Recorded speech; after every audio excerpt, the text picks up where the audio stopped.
What's going on, guys? The Comics Kid 2099 here. Welcome to day 195 of the 365-day graphic novel review challenge. Today, I want to talk to you about Hellboy Volume 2, Wake the Devil. This is a 5-issue miniseries and is either the second or third Hellboy miniseries. Mike Mignola, what he does, instead of having an ongoing series, he had Hellboy as a series of minis. And even though this is Volume 2, I think this is technically the third miniseries, because at one point they reference events from Seed of Destruction, which is Volume 1, and then they also reference events from a miniseries that I haven't read yet, and I've only reread volumes 1 and 2 so far. So I think this is actually not the second miniseries, but it is volume 2 if you're reading the trade paperbacks, if that makes any sense. And this miniseries is written and drawn by Mike Mignola, and this is pretty much a direct sequel to the Seed of Destruction miniseries. And if you'll recall, yesterday I said that Mike Mignola had a hard time figuring out if he wanted Hellboy to be one long arc-based series where everything is kind of connected, or if he wanted everything to just be a series of standalone stories. At this point, it seems like he was still trying to have everything be part of a larger arc. This is part of the big mythos that was being established in Volume 1. And I actually think this volume is much better than Volume 1. I think that he had a hard time in Volume 1. He wanted to establish everything that he wanted to do. He wanted to set up his characters that he was going to be using. He had a lot of stuff that he wanted to do, and that's really hard to do. When you're starting a series, it's really difficult to set up everything. Your supporting cast, your main cast, the setting, what kind of villains you're going to be using, what kind of stories you're going to be telling, the tone that you've got before you. All of that is really hard to set up when you're first starting a series. And I think that in doing Volume 2, he kind of had a lot of that already done, so he was able to just do a story and kind of build on what he had already built on before. Now, not everything about this is good.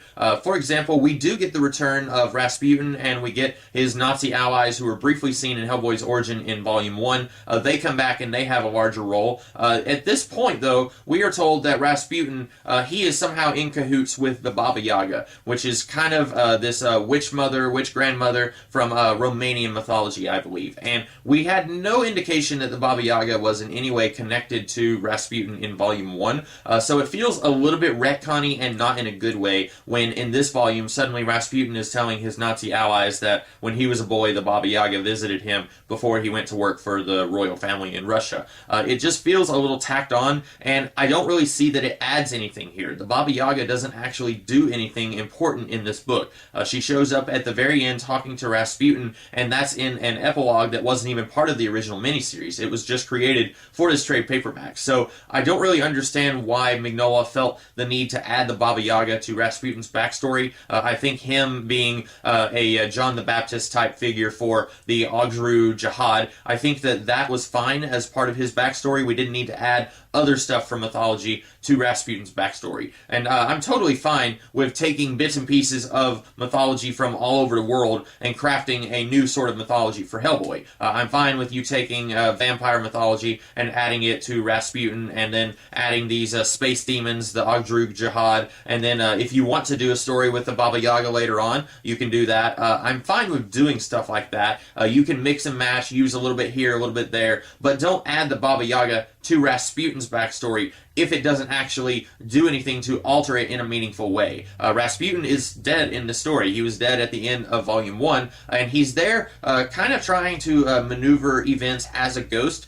but saying that the Baba Yaga was kind of his inspiration and an influence on him doesn't really do anything to make his character different in any meaningful way than how he's presented in Volume 1. This also introduces a sort of love interest for Hellboy, Kate Corrigan. That's another thing. If you came to Hellboy through the movies like I did, Liz Sherman is Hellboy's love interest in the movies. And Liz is part of the team here in the books, but she is not in any way romantically involved with Hellboy. They are just co-workers, and barely at that. We barely see them interact in this story. We get to see them talk a little bit at the beginning of the story, and then they both go their separate ways on 2 separate missions. So that's another thing that the movies did differently than the books. They kind of combined Kate Corrigan and Liz Sherman and made them one character. And And I don't really have any opinion on that one way or another yet, because Kate Corrigan doesn't really get to do anything here, but we do see that Hellboy does seem to have a thing for her. He's asking her if she's going on this mission, and then he's telling her that, hey, maybe you can come along sometime later in the future. It seems like that he does have a thing for her. Also, we get a few new agents here who are dealt with in this story, and then we get the introduction of the homunculus. I don't remember what that character's name was, but I believe he comes to be a little bit important later on down the line. It still feels like Mignola is trying to be a writer, and he's not used to that role in comic book creation yet. It still feels like he's mostly comfortable being an artist, and I should say he is a very good artist. I really love his composition, the atmosphere of his work. I really love his art in these books, but as a writer, I think that he's still trying to find what he wants to do. He's still stretching his wings a little bit, if you will, and so it's a little bit evident that this is still, in a lot of ways, it feels a little bit like a rough draft. At the end of this book, there's a little afterword by Mignola where he says that originally his ideas for this volume were very different than the final product. He said that Rasputin's Nazi allies were originally barely going to be in it.